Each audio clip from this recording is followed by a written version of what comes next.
Hello दोस्तों, कैसे हैं आप सब। आशा करता हूँ आप सब घर पर सुरक्षित और बहुत फिट होंगे।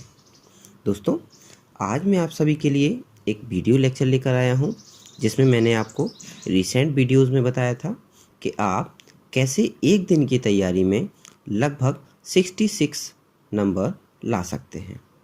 दोस्तों, इस वीडियो को बनाने का पर्पस केवल इतना है कि जो बच्चे इंग्लिश में कमज़ोर हैं या जो बच्चे अंग्रेजी बहुत अच्छे से नहीं समझते हैं या जो बच्चे पढ़ किसी कारण नहीं पाए इस वर्ष, तो उनको हम कैसे कम समय में अच्छे अंक दिला सकें। इस वीडियो लेक्चर के माध्यम से मैं आपको बताऊंगा कि आपको अनसीन पैसेज जो आपके पेपर में एक 12 नंबर के लिए और एक 8 नंबर के लिए आती है, कैसे आपको सॉल्व करना है। और रिसेंट वीडियोस में मैंने जो जो बताया था उन सब के लिए मैं सीक्वेंस वाइज वीडियो बनाने वाला हूँ। आज मेरा पहला वीडियो है अनसीन पैसेज के लिए। अनसीन पैसेज कैसे सॉल्व करते हैं और अनसीन पैसेज को सॉल्व करने का सही तरीका क्या है, अनसीन पैसेज कैसे सॉल्व करना चाहिए कि बोर्ड हमें सही नंबर दे, इसके लिए हम इस वीडियो लेक्चर में बात करेंगे। और मैंने इसी माध्यम से आज तक अपने बच्चों को पढ़ाया है जिससे मुझे 100% परिणाम मिला है। तो चलिए दोस्तों, देखते हैं कैसे करते हैं सॉल्व।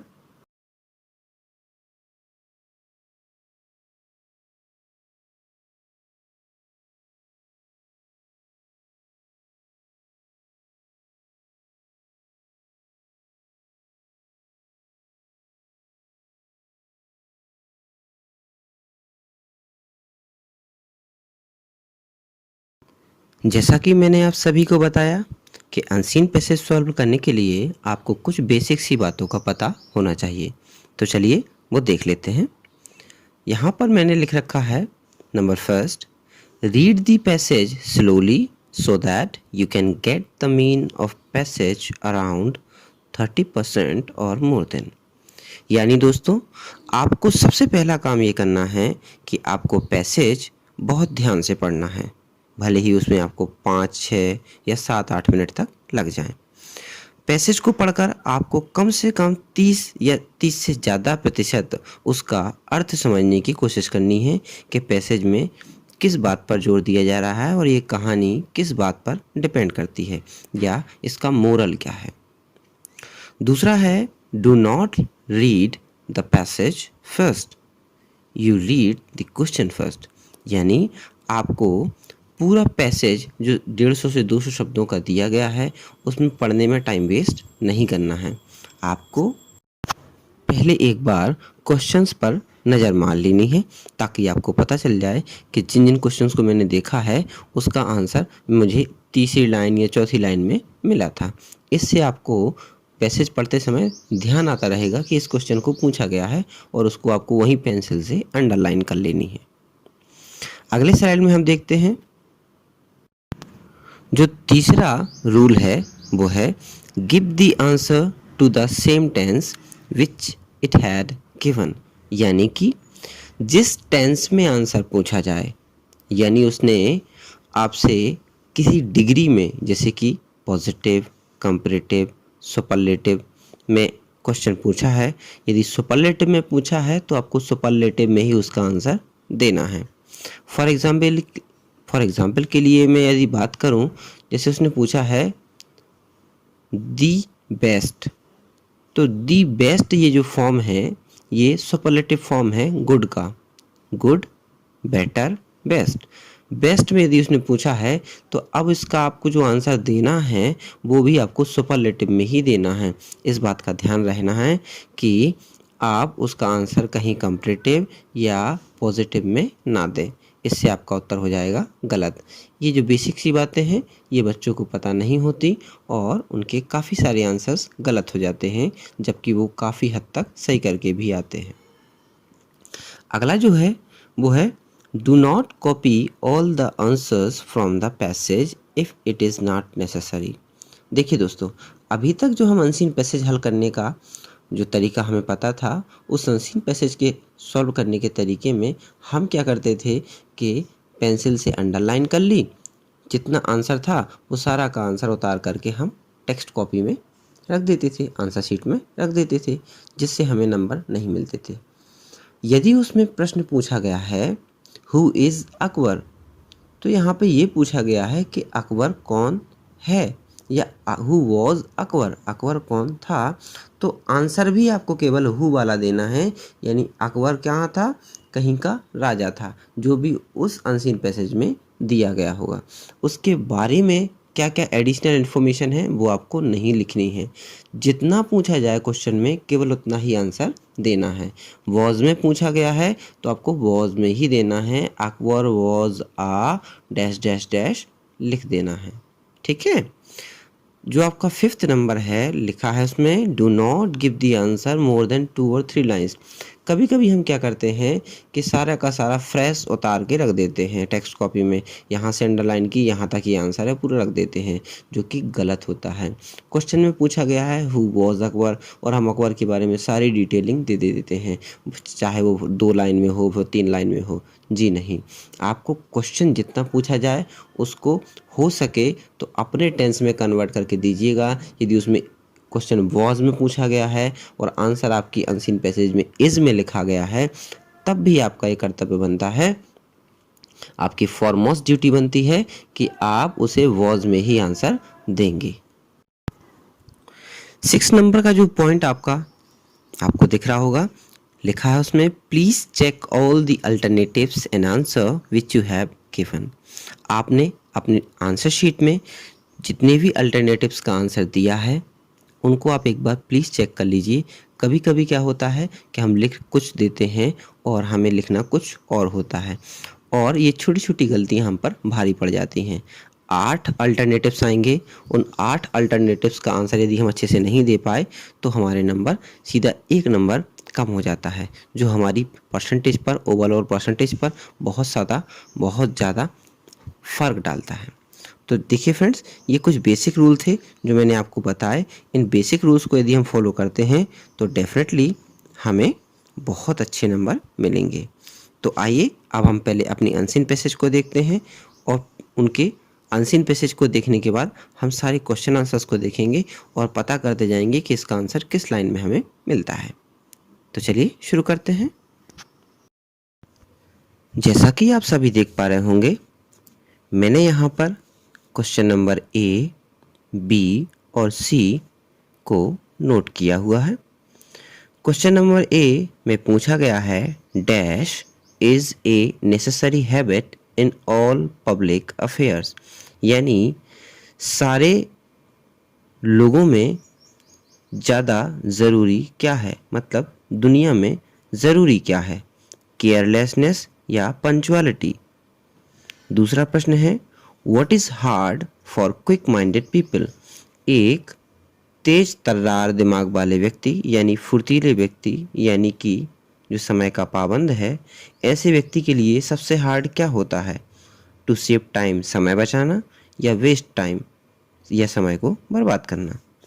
तीसरा प्रश्न है what type of guest are the greatest nuisance, किस प्रकार के मेहमान सबसे ज़्यादा बाधक बनते हैं। पहले those who arrive before the fix time, ऐसे लोग जो किसी कार्य के प्रारंभ होने के पहले पहुंच जाते हैं, या those who arrive after the fix time, या ऐसे लोग जो टाइम के बाद आते हैं। नेक्स्ट स्लाइड में आप देखेंगे कि हमने क्वेश्चन नंबर 4 जो है लिख रखा है it is always better to reach at the station before the time because, number first है the chance of missing the train is not much.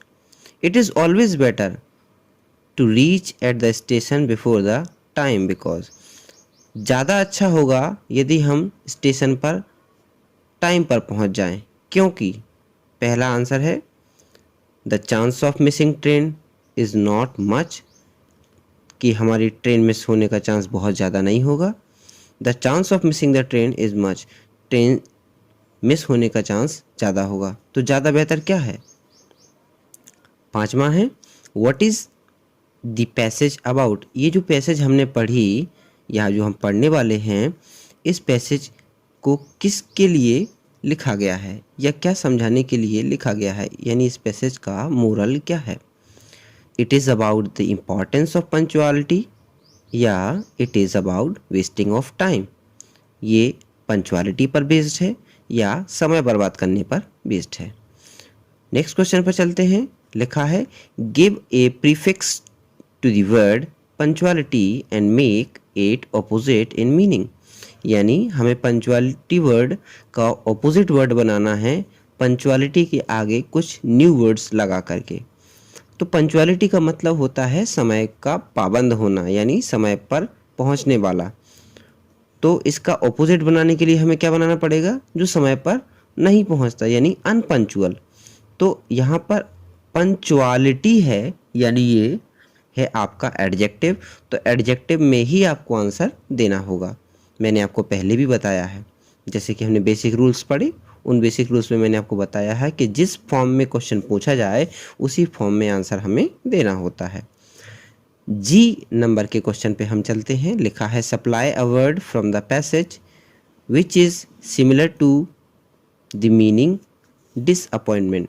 Disappointment इस पैसेज में जो मीनिंग है, इस जैसा कोई और मीन, यानी डिसअपॉइंटमेंट का मतलब होता है निराशा। निराशा के लिए इस पैसेज में कौन सा वर्ड यूज़ किया गया है उसको बारे में हमें लिखना है। तो ये तो आपको तभी पता चलेगा जब हम पैसेज पढ़ेंगे। एच नंबर का क्वेश्चन है give a noun form of word punctual.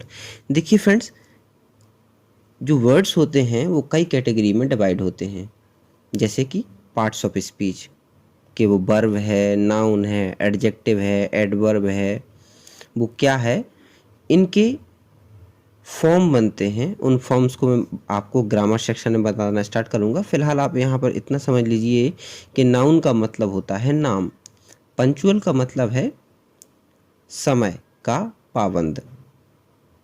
तो पंचुअल व्यक्ति जो होता है उसका हमें नाम बताना है ना। जैसे हम इसको बोल सकते हैं पंचुअलिटी, समय की पाबंदी। आगे इसके बारे में हम डिस्क्राइब करेंगे। क्वेश्चन नंबर जे, ये 2 नंबर के लिए क्वेश्चन है और मैंने आपको बताया था पहले ही कि अनसीन पैसेज में 8 आते हैं ऑप्शन और 2 आते हैं 2-2 नंबर के क्वेश्चन।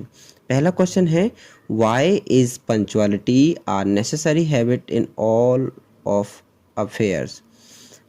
क्यों, आखिर क्यों हमारे सभी मामलों में पंचुअलिटी ज़रूरी है? केवल क्यों बताना है, क्यों ज़रूरी है। नेक्स्ट क्वेश्चन है whom does the author call to be more industrious useful citizen। लेखक ने किसे ज़्यादा मेहनती और उपयोगी मनुष्य बताया है इस पैसेज के अकॉर्डिंग। तो आइए अब हम एक एक करके सारे क्वेश्चंस का आंसर भी देखते चलेंगे और अपनी पैसेज को पढ़ना भी स्टार्ट करते हैं। तो चलिए हम पैसेज को पढ़ना स्टार्ट करते हैं। पैसेज में पहले स्लाइड में आप देख पा रहे होंगे, हमने यहाँ पे लिख रखा है punctuality is a necessary habit in all public affairs. यानी कि पंचुअलिटी यानी कि समय की पाबंदी, समय की पाबंदी सभी सार्वजनिक मामलों में, यानी कि सभी सार्वजनिक कामों में बहुत ज़रूरी है फॉर ए सिविलाइज सोसाइटी।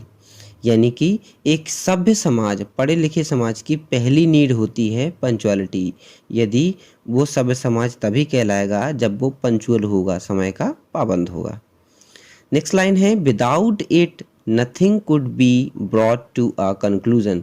यदि कोई समाज समय का पाबंद नहीं है तो वह किसी निष्कर्ष या पड़ाव पर नहीं पहुंच सकता। Everything would be in a state of chaos. यह चाओस का अर्थ होता है मित्रों अव्यवस्था। जैसा कि आप सभी देख पा रहे होंगे, दुनिया पूरी अस्त व्यस्त है। यदि कोई समय का पाबंद नहीं है, समय के साथ अपने आप को अपडेट नहीं करता, तो उसकी लाइफ अस्त व्यस्त हो जाती है। ठीक है, यहाँ पर आगे लिखा है only in sparsely populated rural community is it possible to disregard it. यानी कि ऐसे ही लोग इस बात के लिए जिम्मेदार होते हैं जो अपना जीवन रियून कर देते हैं, लाइफ कर देते हैं, जो समय के पाबंद नहीं होते, जिन्होंने समय के अकॉर्डिंग अपने आप को नहीं ढाला होता।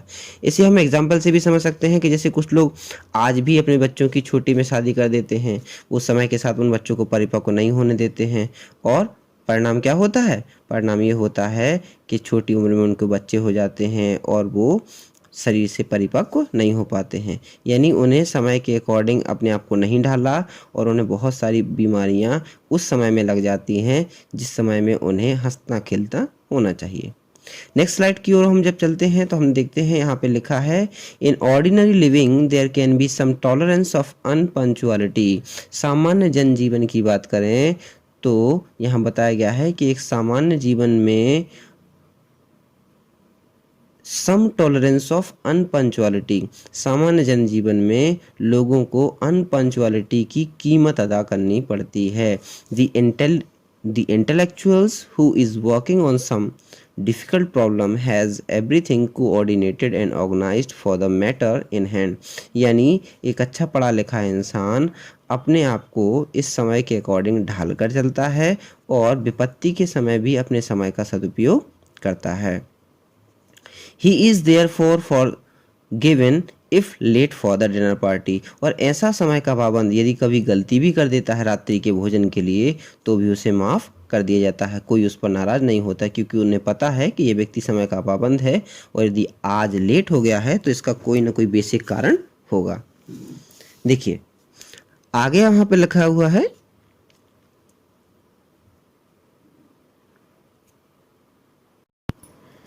It is hard for energetic, quick-minded people to waste time, so they are often tempted to finish a job before setting out to keep an appointment। यदि कोई व्यक्ति समय का पाबंद है तो उसे समय बर्बाद करना बिल्कुल भी अच्छा नहीं लगता और वो बाहर बैठ करके समय बर्बाद करना नहीं चाहता।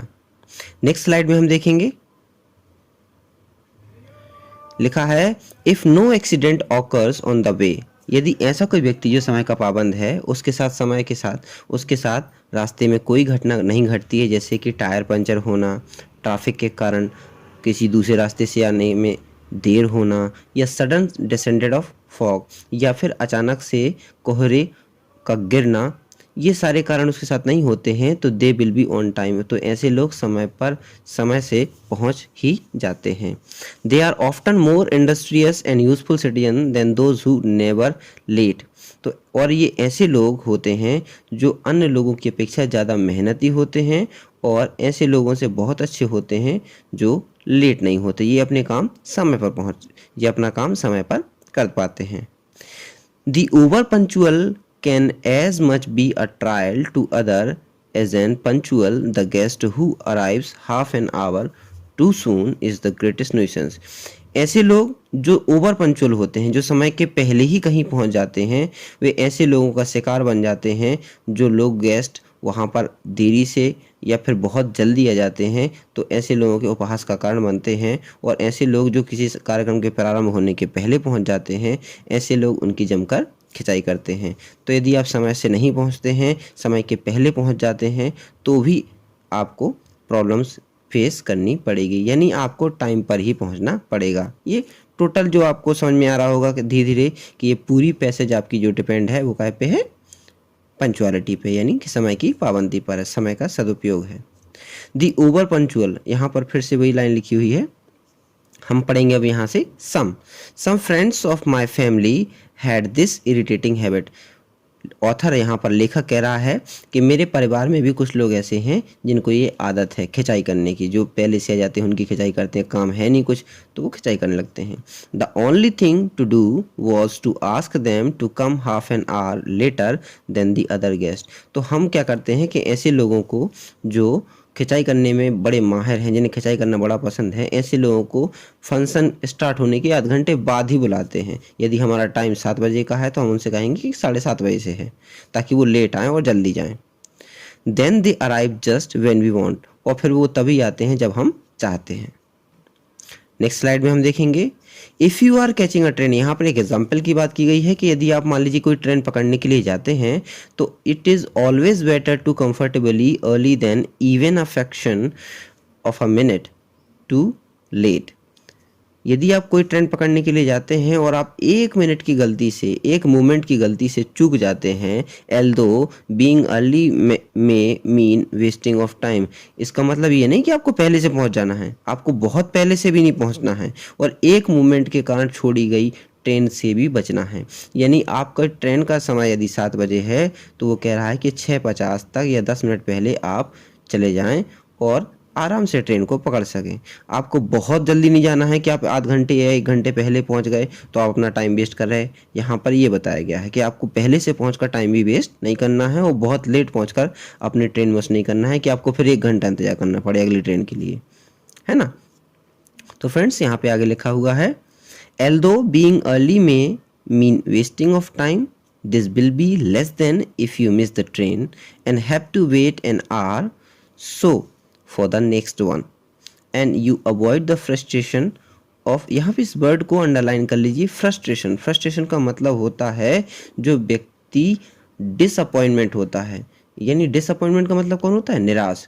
तो फ्रस्ट्रेटेड व्यक्ति भी कौन होता है, निराश ही होता है, जो चिड़चिड़ा जाए, अंदर से निराश हो जाए, डिसअपॉइंट हो जाए। तो यहाँ पे जो आपको क्वेश्चन पूछा गया था ना वहाँ पे डिसअपॉइंटमेंट का, उसका आंसर फ्रस्ट्रेशन होगा। आगे हम देखेंगे, of arriving at very moment when the train is drawing out of the station and being unable to get it on. तो फिर वो कहता है कि आपको पहले से भी नहीं पहुँचना है और बाद में भी नहीं पहुँचना है। तो फ्रेंड्स, इस प्रकार हमने सारी पैसेज पढ़ी और सारी पैसेज पढ़ने के बाद हम इस नतीजे पे पहुँचे कि जो हमारी पैसेज है ये काय पे सेंट्रलाइज्ड है, ये सेंट्रलाइज्ड है हमारी पंक्चुअलिटी पर। ठीक है, अब जैसा कि हमने आपको बताया था कि ये क्वेश्चन हमें करने हैं सॉल्व। अब उन क्वेश्चंस को आपने स्क्रीनशॉट ले रखा होगा आई थिंक, तो अब स्क्रीनशॉट में लाइए, हम सारे क्वेश्चन को करना करते हैं, सॉल्व करना करते हैं स्टार्ट। तो देखिए यहाँ पे पहला क्वेश्चन क्या है। तो फ्रेंड्स, नंबर ए पर जो हमसे क्वेश्चन पूछा गया था, dash dash dash is a necessary habit in all public affairs, यानी कि सभी लोगों के सब कामों में होना ही चाहिए। क्या होना चाहिए, नंबर 1 केयरलेसनेस, लापरवाही होनी चाहिए, या पंक्चुअलिटी। क्या आंसर होगा, पंक्चुअलिटी। यानी punctuality is a necessary habit in all public affairs, यानी सभी लोगों में पंक्चुअलिटी होनी ही चाहिए। तो इसका पहला आंसर हो जाएगा नंबर 2। सेकंड ऑप्शन हमसे पूछा गया है, what is hard for quick minded people. तेज तर्रार और चुस्त दुरुस्त इंसान के लिए बहुत हार्ड होता है। क्या होता है, समय बचाना कि समय बर्बाद करना। आपने पढ़ा होगा कि ऐसे लोग जो समय के पाबंद होते हैं उनके पास समय बर्बाद करने का समय नहीं होता, यानी ऐसे लोगों के लिए बड़ा हार्ड होता है समय वेस्ट करना, जैसा कि हम दिन भर यूट्यूब देख करके वेस्ट करते रहते हैं। यहाँ मेरा मतलब बिल्कुल भी नहीं है कि आप जो मेरा वीडियो देख रहे हैं वो आप टाइम वेस्ट कर रहे हैं। थर्ड नंबर क्वेश्चन की ओर है, what type of guest are the greatest nuisance. किस प्रकार के गेस्ट सबसे ज़्यादा प्रॉब्लम क्रिएट करते हैं, यानी बाधा क्रिएट करते हैं। ऐसे लोग जो फिक्स समय के पहले आ जाते हैं, या ऐसे लोग जो फिक्स समय के बाद आते हैं। तो मैंने आपको बताया था ना कि यदि पार्टी का समय आपका 7 बजे है तो मैं उन्हें आध घंटे बाद बुलाता हूँ। तो ऐसे लोग जो आध घंटे बाद आते हैं वो तो खा पी के जल्दी निकल जाते हैं, है ना। लेकिन जो पहले से आ जाते हैं वो सबकी क्या करते हैं, खिंचाई करते हैं। तो यहाँ पर आपका जो आंसर होगा वो कौन सा होगा, पहला आंसर होगा, those who arrive before the fix time. Question number D की ओर चलते हैं, it is always better to reach at the station before the time because. सबसे अच्छा होता है हम स्टेशन पर पहुंच जाएं उस समय के, कब, the chance of missing the train is not much, जब ट्रेन मिस होने का चांस बहुत ज़्यादा ना हो। यानी 7 बजे की ट्रेन है तो आप 6:50 पर वहाँ पहुँच जाएँ। What is the passage about, ये पैसेज किसके बारे में है, आप सबको पता है पंक्चुअलिटी के बारे में है। ऑप्शन नंबर हो जाएगा फर्स्ट, है ना। नेक्स्ट क्वेश्चन जो आप देख पा रहे होंगे उस क्वेश्चन में लिखा हुआ है, give a prefix to the word punctuality. Punctuality के पहले ऐसा कौन सा वर्ड लगा दें कि इसका ऑपोजिट बन जाए। तो पंक्चुअलिटी का मतलब होता है समय का पाबंद होना, तो इसमें लगा दीजिए आगे UN अन, तो ये बन जाएगा इसका ऑपोजिट, यानी कि बन जाएगा अनपंक्चुअलिटी, यानी बेपरवाही, समय की पाबंदी ना होना। Supply a word from the passage which is similar meaning to disappointment. Disappointment का मतलब होता है निराशा। निराशा के लिए इस पैसेज में क्या यूज वर्ड किया गया है? फ्रस्ट्रेशन। मैंने आपको बताया था ना क्या यूज किया गया है? फ्रस्ट्रेशन। ओके, नंबर एच पे चलते हैं। Give a noun form of word punctual. यहाँ पंचुअल का हमें नाउन फॉर्म देना है। अब नाउन फॉर्म क्या होता है? नाउन का मतलब होता है नेम, पंचुअल का मतलब होता है समय का पाबंद होना या समय पाबंद रखना। तो इसका नाउन फॉर्म बनाएंगे। नाउन फॉर्म बनेगा ITY लगाकर, यानी पंचुअलिटी लगाकर, यानी हम इसको बोल देंगे पंचुअल का पंचुअलिटी।